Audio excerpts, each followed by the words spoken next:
الحمد لله رب العالمين والصلاة والسلام على سيد المرسلين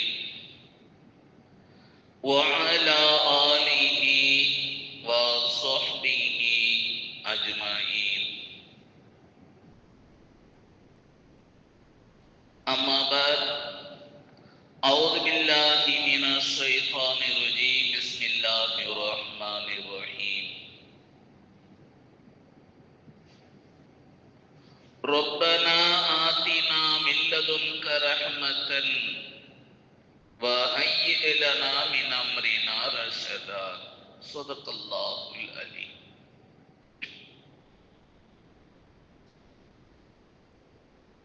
எல்லா புகழும் அல்லாஹுக்கு. சலவாத்தும் சலாமும் சத்திய தூதர் அண்ணல் எம்பெருமானார் ஸல்லல்லாஹு அலைஹி வஸல்லம் அவர்கள் மீதும், அவர்கள் தம் அழி வாழ்ந்திட்ட சத்திய சஹாபாக்கள், தாபியீன்கள், நம் அனைவர்கள் மீதும் அல்லாஹ்வுடைய சாந்தியும் கருணையும் என்றென்றும் நிலைத்து நிலவட்டுமாக என பிரார்த்தித்து என்னுடைய துவங்குகின்றேன்.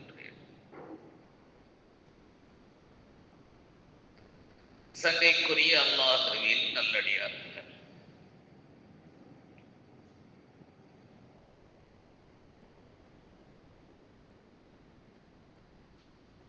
சிறிது காலமாகவே வெள்ளிக்கிழமை ஃபஜ்ர் தொழுகைக்கு பிறகு நமது ஊர்முடைய 2 பள்ளிகளிலேயும் சூரத்துல் கஹஃப் என்கின்ற அத்தியாயம் ஓதப்படுகின்றது.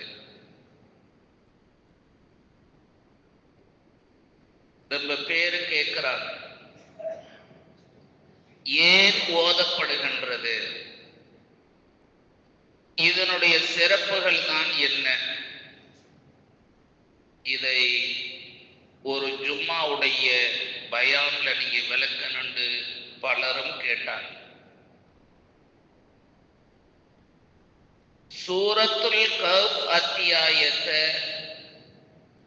இந்த குறுகிய நேரத்தில் அவ்வளவு லேசாக பேசிவிட முடியாது. மிக பெரிய வரலாறுகளையும் படிப்பினைகளையும் கொண்ட சம்பவங்கள் அல்லாஹ் அதிலே பதிவு செய்திருக்கிறார். இருந்தாலும் கூட இந்த குறுகிய நேரத்தில் சுருக்கமாக அதில் ஒரு பகுதியை மட்டும் நான் இந்த நல்ல நேரத்தில் என்னுடைய ஜும்மா பயானாக நான் தேர்வு செய்து வந்திருக்கின்றேன்.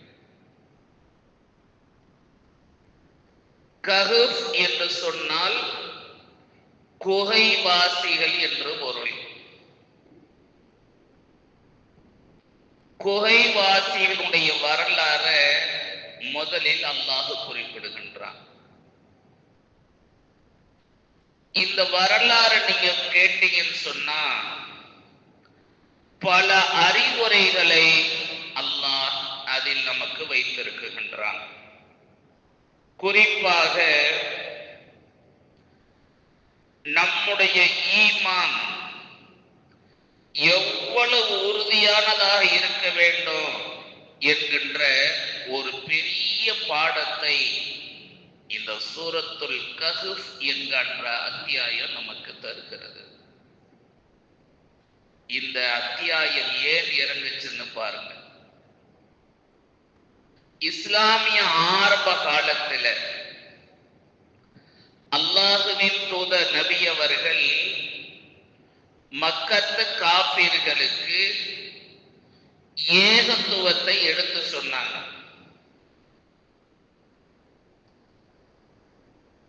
அதிகமான பேர் இந்த கொள்கையை ஏற்று இஸ்லாத்துக்கு வர ஆரம்பிச்சார். இந்த நேரத்தில் மக்காவில் இருக்கக்கூடிய காபிர்கள் நபியினுடைய இந்த ஏகத்துவத்துக்கு எதிராக நிறைய துன்பங்களையும் தொல்லைகளையும் கொடுத்தார்.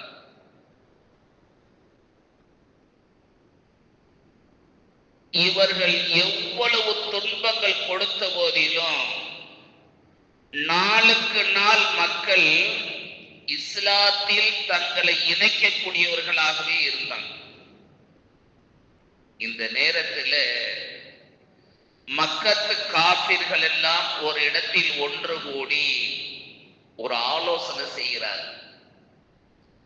இந்த முகம்மதும் முகம்மதுடைய தோழர்களும் ஒரு புது மார்க்கத்தை சொல்றாங்க, இந்த பிரச்சாரத்தை தடுத்து நிறுத்தணும். என்ன செய்யறது? இந்த ஆலோசனை செய்யும் போது ஒரு முடிவு எடுக்கிறாங்க. நாம் வியாபார விஷயமாக ஷாம் நாட்டுக்கு சென்று வரக்கூடிய மக்கள் நம்மிலே இருக்கிறோம்.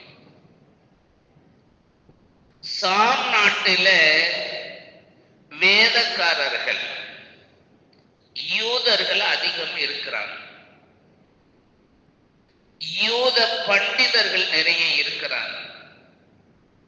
அவங்கள்ட்ட போய் இந்த முகம்மதுனுடைய இந்த பிரச்சாரத்தை தடுத்து நிறுத்துவதற்கு ஆலோசனை கேட்கலான்னு போறாங்க. 2 மனிதர்களை தேர்வு செய்து அவங்க ஷாம் நாட்டுக்கு அனுப்புறாங்க.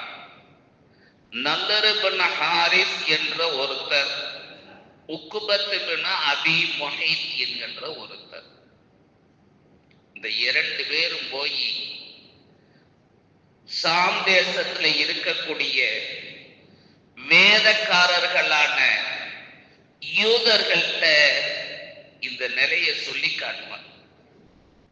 அப்ப இந்த யூத பண்டிதர்கள் சொல்றாங்க, நாங்கள் 3 கேள்விகளை உங்களுக்கு சொல்லி தர்றோம். இத போய் நீங்க முகம்மதுட்ட கேளுங்க. இந்த 3 வினாக்களுக்கான பதில் எங்களுக்கு மட்டும்தான் தெரியும். ஏண்டா நாங்கள் தான் வேத விற்பனர்கள். முகம்மதுனால சொல்ல முடியாது. அவர் சொல்ல முடியாத நிலைமை ஏற்பட்டால் அவரை பொய்யர் என்று மக்களுக்கு நீங்கள் உபதேசம் செய்து விடுங்கள். இத மட்டும் சொல்லிட்டாருன்னு சொன்னா அவர் உண்மையாளர் தான் அப்படின்னு சொல்லிட்டார். அந்த 3 கேள்விகள்ல முதல் கேள்வி நபிட்ட கேட்கிறாங்க. வந்து அந்த 2 பேரும், ஒரு காலத்தில குகைவாசிகள் என்று சிலர் இருந்தார்களாமே, அவர்களை பற்றி உனக்கு தெரியுமா? அவங்க எத்தனை பேரு, எவ்வளவு நாள் வாழ்ந்தாங்க சொல்லுங்க பார்க்கலாம். நபின்னு சொல்றீங்க, இறைவனிடத்திலிருந்து வகி வருதுன்னு சொல்றீங்க, சொல்லுங்க பார்ப்போம். இது முதல் கேள்வி. 2வது கேள்வியை கேட்கிறாங்க. இந்த உலகத்தை பூராவையும் ஆட்சி செய்த ஒரு அரசர், அவர்தான் இஸ்கந்தர் துல்கர்னைன். இவரை பத்தி சொல்லுங்க பார்ப்போம். இவர் எப்ப வாழ்ந்தார், எப்படி ஆட்சி செஞ்சார் சொல்லுங்க பார்ப்போம். இவருடைய ஆட்சியில உள்ள விசேஷம் தான் என்ன சொல்லுங்க பார்ப்போம். 3வது கேள்வி கேட்டாங்க. ரூஹ், மனித உடலில் இருக்கக்கூடிய இந்த உயிரை பற்றிய தாத்பரியம் என்ன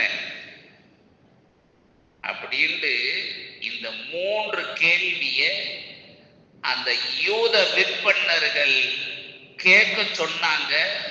இவங்க வந்து கேட்டுட்டாங்க. இந்த 3 கேள்விகளுக்கு நபியே நீங்க பதில் சொல்லிட்டீங்கடா, நீங்க உண்மையாளர். கேட்டாங்க கேள்விய. நபி ஸல்லல்லாஹு அலைஹி வஸல்லம் அவர்கள் இந்த கேள்விக்கான பதில நாளைக்கு சொல்றேன் அப்படின்னு சொல்லிட்டார்.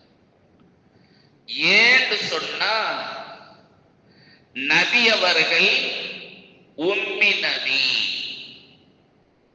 குர்ஆனுக்கு முந்தி வந்த வேதங்களை படிக்கல, படிக்க தெரியாது, அதை கற்கல, அந்த வேதத்தில் என்ன செய்திகள் இடம்பெற்று இருக்குது அப்படின்னு நபிக்கு தெரியல. எனவே நாளைக்கு சொல்றேன் அப்படின்னு சொல்லிட்டார். மறாவது நாள் ஆயிடுச்சு.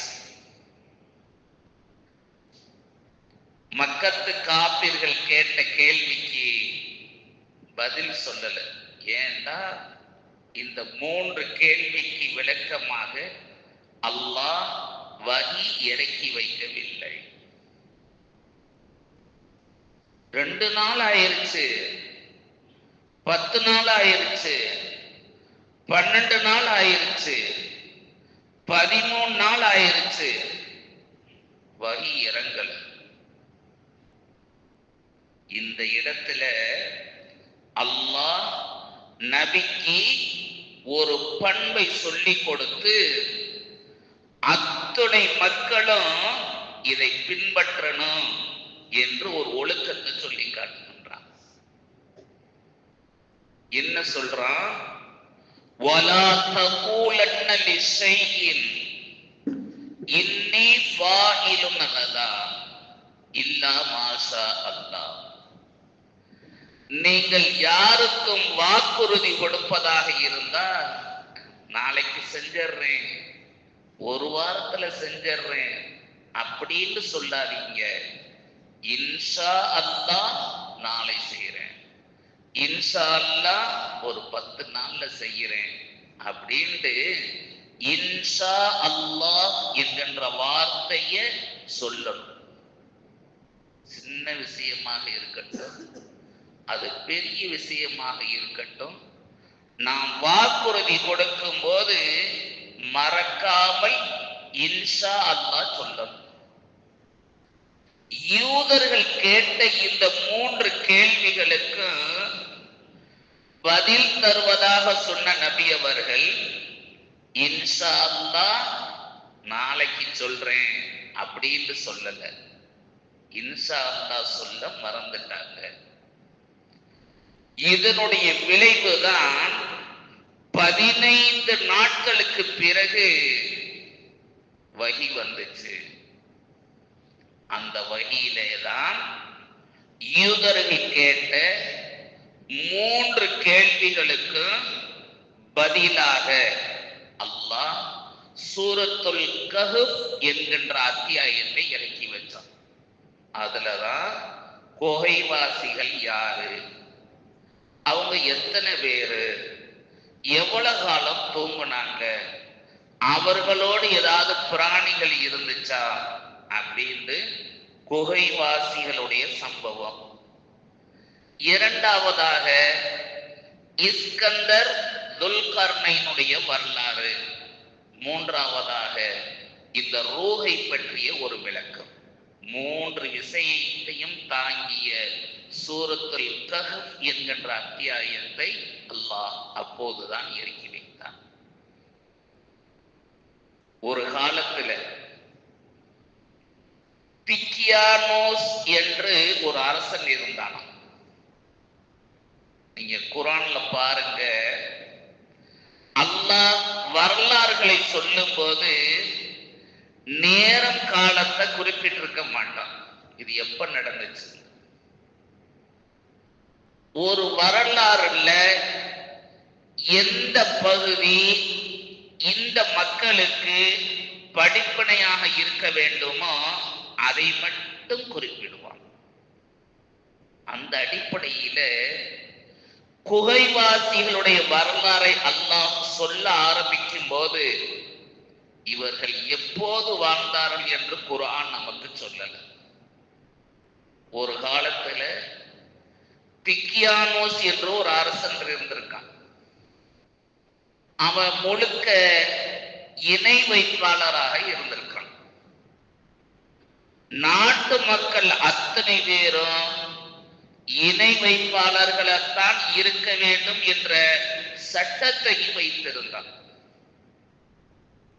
இதற்கு மாற்றமாக யாராவது ஈமான் கொண்டிருந்தால் அவர்கள் எல்லாம் கொலை செய்து விடுங்கள் என்று சட்டம் இயற்றியிருந்தார். அது முதியவர்களாக இருக்கட்டும், சிறார்களாக இருக்கட்டும், யாராக இருந்தால் என்ன, ஈமான் கொண்ட மக்கள் யாராவது இருந்தா அவங்களை கொலை செஞ்சிருங்கன்னு உத்தரவு போட்டான். அப்படித்தான் செய்யப்பட்டுச்சு. இதுல ஒரே ஒரு முதியவர், அவர் மட்டும் ஈமானோடு இருக்கிறார். அவர் நினைக்கிறார், அரசு இப்படி ஒரு சட்டத்தை போட்டு இருக்குது, கடைசி ஒரு நபராக நாம் இருக்கிறோம், நாமும் கொலை செய்யப்பட்டு போய்விட்டால் ஈமானுடன் கூடிய ஒரு மனிதர்களோடு இல்லாமல் போய்விடுவாரே இந்த நாட்டில. கவலைப்பட்டார். என்ன செய்தார் தெரியுமா? மறைமுகமாக போய் இளைஞர்களை சந்திச்சு ஏகத்துவத்தை எடுத்து சொன்னார். ஒரு இளைஞர்கிட்ட சொன்னாரு, ஏத்துக்கிட்டாரு. இன்னொரு இளைஞர்கிட்ட சொன்னாரு, ஏத்துக்கிட்டாரு. இப்படியே 7 நபர்கள்ட்ட சொல்லிட்டார். இந்த 7 நபர்களும் ஏகத்துவத்தை ஏத்துக்கிட்டாங்க. இந்த 7 பேரும் ஏகத்துவத்தை ஏற்றுக்கொண்டவர்கள் என்று அவர்களுக்கே தெரியாது. ஒருத்தர் இன்னொருத்தருக்கு தெரியாது. அவரவர் ஈமான் கொண்டு இருக்கிறார். நாட்டில் ஒரு முதியவர் இருக்கிறார், இப்படி இந்த நிலையில் இருக்கிறார் என்கின்ற செய்தி அன்றைய மன்னனுக்கு தெரிஞ்ச உடனேயே அந்த முதியவரையும் கொலை செய்து விட்டார், ஷஹீதாகி விட்டார். நான் குர்ஆன் சொல்லக்கூடிய செய்தியை விரிவாக இல்லாமல் சுருக்கமாக சொல்லிக்கிட்டு வர. அந்த மன்னருடைய காலத்துல வருஷத்துக்கு ஒரு முறை ஒரு இடத்தில் திருவிழா கொண்டாட்டமாக கூடுவாங்க. அதுல அத்துணை சிறுக்கான விஷயங்களும் அத்துணை ஹராமான விஷயங்களும் நடக்கும். ஒண்ணு கூடிட்டாங்க. இந்த நேரத்துல ஈமான் கொண்ட இந்த 7 இளைஞர்கள் என்ன செய்தார்கள் தெரியுமா? ஒருத்தர் மட்டும் அந்த திருவிழாவுக்கு போகாம ஊருக்கு புறத்துல இருக்கக்கூடிய ஒரு மரத்துக்கிட்ட போய் நிற்கிறார். போகக்கூடாது. கொஞ்ச நேரத்துல இன்னொரு வாலிபரும் வர்றார். இன்னும் கொஞ்ச நேரத்துல இன்னொரு வாலிபரும் வர்றார். இந்த மரத்துக்கு அடியில் வைத்துதான் திருவிழாவை புறக்கணித்து விட்டு இந்த இடத்துக்கு ஏன் நான் வந்தேன் என்று காரணத்தை சொல்றாங்க. அப்போதுதான் இந்த 7 பேருமே இந்த முதியவரால் ஈமான் கொண்டவர்கள் என்று அறிந்து கொள்ளுகின்றார். இந்த செய்தி நாட்டு மன்னருக்கு தெரிய வருது. அவர்களை பிடித்து வர செய்து உடனே தண்டனை வழங்காமல் அவகாசம் கொடுக்கிறார். ஏன் அப்படின்னு சொன்னா, இந்த 7 நபர்களும் அன்றைய காலகட்டத்தில் ஒரு செல்வாக்குள்ள குடும்பத்தில் உள்ளவர்கள். ஏழைகளாக இருந்தா கதையை முடிச்சிருப்பான். பணக்காரர்கள் என்பதனால அவகாசம் கொடுத்தார். நீங்கள் ஏற்றுக்கொண்டிருக்கக்கூடிய இந்த ஏகத்துவ கொள்கை நம்ம நாட்டுக்கு சரிப்படாது, நாம் எல்லோரும் இந்துக்களாகவே இருக்கணும் அப்படின்னு அந்த மன்னர் சொன்னார். அவகாசம் கொடுத்தார்.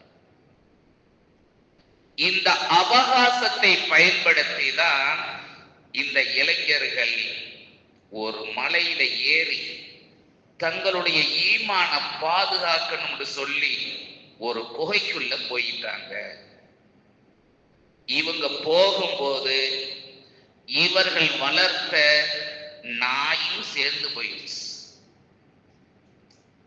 ஒரு விஷயத்தை விளங்கிக் கொள்ளுங்க.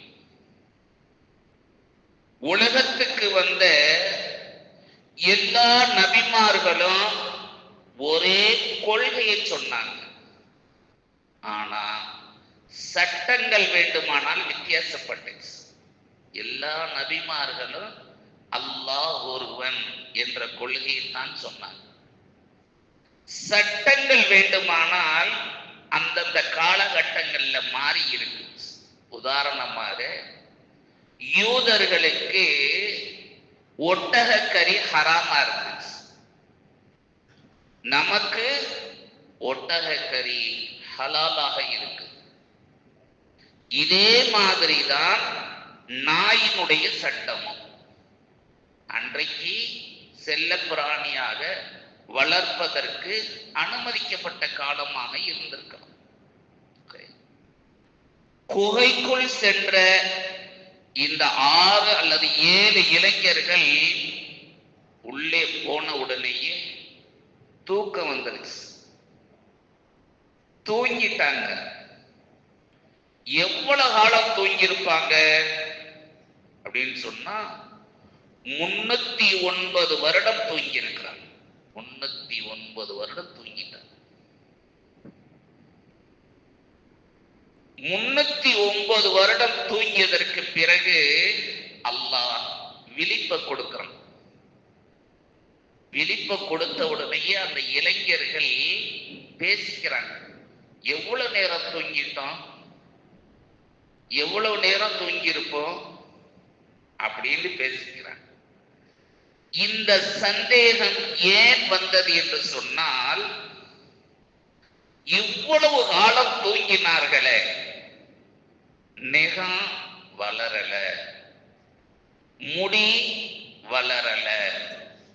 நம்ம வீட்டுகள்ல பார்த்திருக்கிறோம்.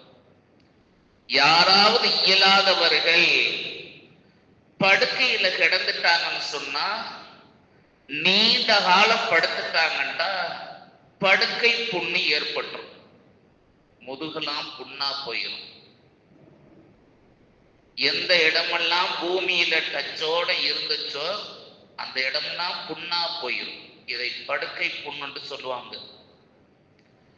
இவ்வளவு காலம் படுத்திருந்த இந்த குகைவாசிகளுக்கு அப்படி ஒரு புண்ணும் ஏற்படல.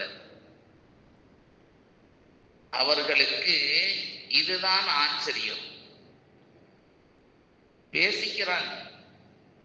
முடியெல்லாம் கொஞ்சம் அப்படியே தான் இருக்கு, நெகமெல்லாம் அப்படியே இருக்குது.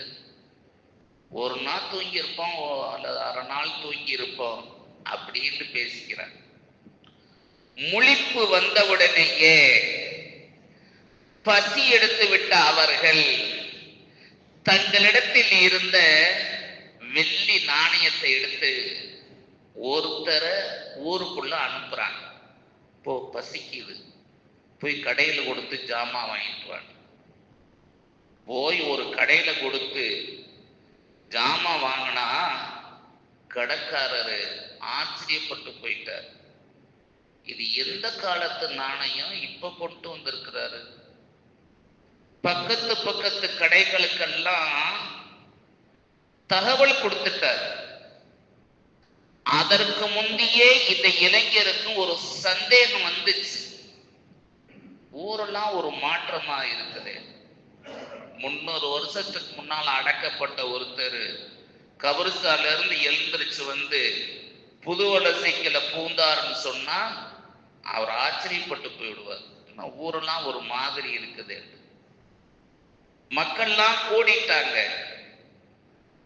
இந்த செய்தி இவ்வளவு ஆண்டுகளுக்கு பிறகு அந்த நாட்டை ஆண்டு கொண்டிருந்த மன்னருடைய காதுக்கு போகுது. இந்த குகைவாசிகளை பற்றிய ஒரு வரலாறு அந்த நாட்டு மக்களுக்கு மத்தியில இருந்துகிட்டு இருக்கு. இவர்கள்தான் அவர்கள் என்று விளங்கி கொண்ட அந்த மன்னர் என்ற மன்னருக்கு எதிராக தங்களுடைய ஈமானை பாதுகாக்க வேண்டும் என்று குகையை நாடி சென்றார்களோ அந்த மன்னர் போன்று இல்லாமல் இந்த மன்னர் ஈமான் கொண்டவராக இருந்தார். ஈமான் கொண்டவராக இருந்தார். எனவே அவர்களும் அந்த இளைஞரை பிடிச்சு மீதமுள்ளவர்லாம் எங்க இருக்கிறாங்க, வாங்க போய் கூப்பிட்டு வா, எல்லா மக்களும் இங்கே நில்லுங்க, நான் போய் கூப்பிட்டு வாரேன்னு குகைக்குள்ள போனாரு. திரும்பி வரல. அத்தனை பேரும் இறந்து போய்விட்டார்கள்.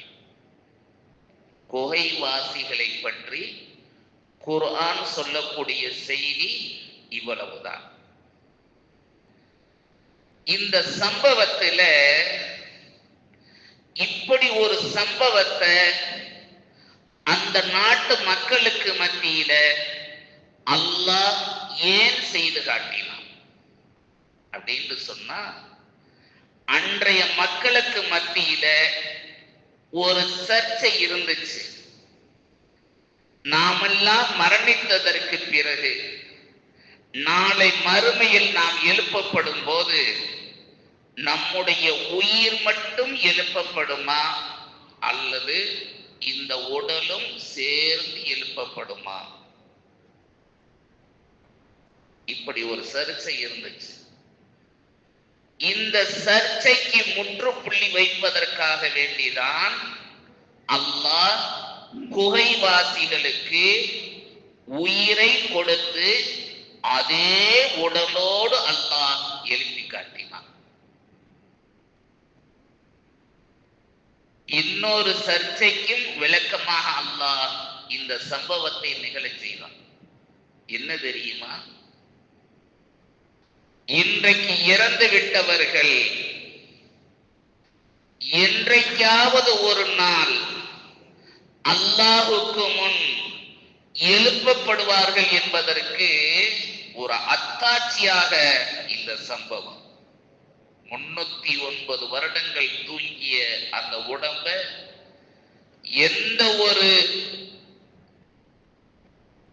அழிவும் இல்லாமல் அல்லாஹ் அப்படியே எழுப்பி காட்டி தான் எவ்வளவு பெரிய வல்லமை படைத்தவன் என்பதனை அந்த மக்களுக்கு விளக்குவதற்காக இந்த சம்பவத்தை அல்லாஹ் ஏற்படுத்தி இருக்கிறான். மேலான பெரியவர்களே, சகோதரர்களே, இந்த சம்பவத்தை நீங்க குர்ஆன்ல படிச்சுக்கிட்டு வந்தீங்கன்னு சொன்னா 4 இடத்துல கல்புஹும் கல்புஹும் பாசித்தும் திராஐஹி பில் வஸீர், இந்த 7 இளைஞர்களும் குகைக்குள்ள போயிட்டாங்க. அவர்களோடு வந்த நாயி அவர்களுக்கு முன்பாக காலை விரித்த நிலையில் அதுவும் தூங்கிருச்சு அப்படின்னு அல்லாஹ் சொல்றான். நாய் என்பது வளர்ப்பதற்கு தடுக்கப்பட்ட பிராணி. அது தடுக்கப்பட்ட பிராணி. உங்களுடைய சொத்துக்களுக்கு பாதுகாப்பதற்காக வேண்டி, உங்களுடைய வெள்ளாமையை பாதுகாப்பதற்காக வேண்டி நாய் வளர்ப்பதை இஸ்லாம் அனுமதிக்குது. செல்ல பிராணிகளாக வீட்டில வச்சு வளர்ப்பத இஸ்லாம் அனுமதிக்கல. யாராவது செல்ல பிராணியாக வீட்டுல நாயை வச்சா வளர்த்துக்கிட்டு இருந்தாங்கன்னா ஒவ்வொரு நாளும் 2 கீராத் அளவுக்கு அவருடைய நன்மைகள் அளிக்கப்பட்டு போயிருமா. ஒரு கீராத் என்பது ஒரு பெரிய உஹது மலை அளவு. ஒவ்வொரு நாளும் இவ்வளவு நன்மை போயிரும். சொன்னார்கள் நபி ஸல்லல்லாஹு அலைஹி வஸல்லம் அவர்கள், எந்த வீட்டில உருவப்படமும் நாயும் பெருந்தொடக்குள்ள நிலையில் குளிக்காமல் இருக்கிறார்களோ இந்த வீட்டுக்கு அருளை சுமந்து வரக்கூடிய மலக்குகள் வரமாட்டார்கள். நாயை குறித்து இவ்வளவு கண்டிப்புகள் சொல்லப்பட்ட நிலையில இந்த குகைவாசிகளுடைய நாயை அல்லாஹ் பெருமைப்படுத்தி பேசுகின்றார். ஏன் தெரியுமா? அது நாயாக இருக்கட்டும், அது கொண்டிருந்த நட்பு, நல்லோர்களோடு கொண்டிருந்த நட்பின் காரணமாக சொல்லுவார்களே, பூவுடன் சேர்ந்த நாரும் மணக்கும் என்று, நல்லோர்களோடு சேர்ந்த நாயும் சிறப்புக்குரியதாக போயிருச்சு. சம்பவத்தை அல்லாஹ் பல படிப்பினைகளை அல்லாஹ் இதிலே வைத்திருக்கின்றான். இன்னைக்கு நம்முடைய பிள்ளைகள் ஆணாக இருக்கட்டும் பெண்ணாக இருக்கட்டும், கூடாத நட்புகளால் எவ்வளவு மோசமான வழியில போயிட்டாங்க. நல்ல பெற்றோர்களுக்கு பிறந்த பிள்ளைகள் இவர்களா இப்படி போயிட்டாங்க அப்படின்னு பார்க்கும்போது அவர்களுடைய கூடா நட்பு தான் அவர்கள் கெட்டு போனதற்கு ஒரு காரணம். உலகத்துல பார்க்கிறோமா இல்லையா? அல்லாஹ் குகைவாசிகளை குறித்து இந்த சம்பவத்தை குர்ஆனில் பதிவு செய்து வரும்போது நல்ல நட்பின் காரணமாக இந்த நாயும் மகத்துவத்தை அடைந்து விட்டது என்று பேசுகிறார். அப்ப நல்ல நட்பு நம்மை உயர்வான இடத்துக்கு கொண்டு செல்லும். சூரத்துல் கஹஃப் என்கின்ற அத்தியாயத்தில் இடம்பெற்று இருக்கக்கூடிய 3 வரலாறுகள்ல ஒரு வரலாறை மட்டும் சுருக்கமாக சொன்னேன். இந்த சூரத்துல் கஹஃப ஏன் ஓதணும்? அல்லாஹ்வின் தூதர் நபி ஸல்லல்லாஹு அலைஹி வஸல்லம் அவர்கள் கூறினார்கள், சூரத்துல் கஹஃப்னுடைய முதல் 10 வசனம் அல்லது கடைசி 10 வசனம் இதை யார் ஓதுகின்றார்களோ அவர்களுடைய கால் பகுதியில் இருந்து தலை வரைக்கும் அல்லாஹ் அவர்களை பிரகாசமானவர்களாக ஆக்கி விடுவானா. சூரத்துல் கஹஃப யார் முழுமையாக ஓதுகின்றார்களோ அந்த ஓதக்கூடிய மனிதன் வசிக்கக்கூடிய அந்த பூமியில் இருந்து வானம் வரைக்கும் அவருடைய வாழ்க்கை அல்லாஹ் பிரகாசமானதாக ஆக்கி விடுவான். சூரத்துல் கஹஃப யார் வெள்ளிக்கிழமை ஓதக்கூடிய பழக்கமுடையவர்களாக ஆகிவிடுகின்றார்களோ அல்லாஹ் அன்றிலிருந்து 8 நாட்கள் வரைக்கும் அவனுக்கு ஏற்பட இருந்த அத்துணை குழப்பங்களிலிருந்தும் அல்லாஹ் பாதுகாப்பானான்.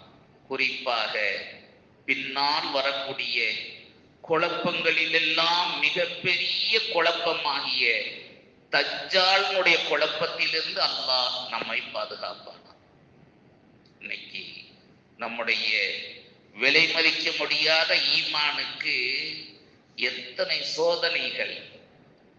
தஜ்ஜால் வரல, தஜ்ஜாலுடைய வடிவத்துல சின்ன சின்ன தஜ்ஜால்கள் இன்னைக்கு உலகத்துல நம்முடைய ஈமானுக்கு எதிராக எவ்வளவு செயல்படுறாங்க.